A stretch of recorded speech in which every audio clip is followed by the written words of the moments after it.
Ավստրիացի կենսաբան Վիկտոր Փիչմանը ծնվել է 1981 թվականին Վիեննայում, Կարլ և Իդա Փիչմանների ընտանիքում։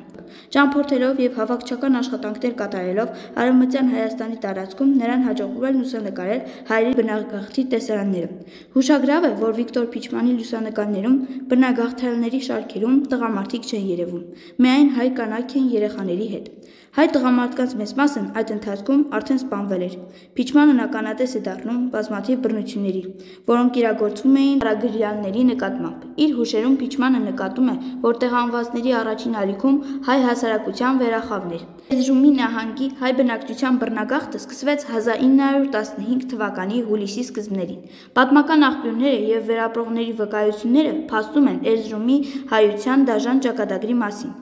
Կարին քաղաքից և շրջակա գյուղերից շուրջ 35-ից 40 հազար հայ տեղահանվեց Դերջան, Երզմկա, Սեբաստիա, այնուհետև Դերձորի անապատ։ Բռնագաղթյալների հայերի շարասյունը կոտորվեց դեռևս գաղթի ճանապարհին։ Տղամարդիկ գնդակահարվում, կասնահարվում էին խմբերով։ Կանանց մեծ մասը մեռնում էր ճանապարհին տարաբնույթ հիվանդություններից, ծարավից, հյուծախտից, իսկ միայնակ ու անօգնական մնացած երեխաներն ու տկարները անխուսափելիորեն դատապարտվում էին մահվան։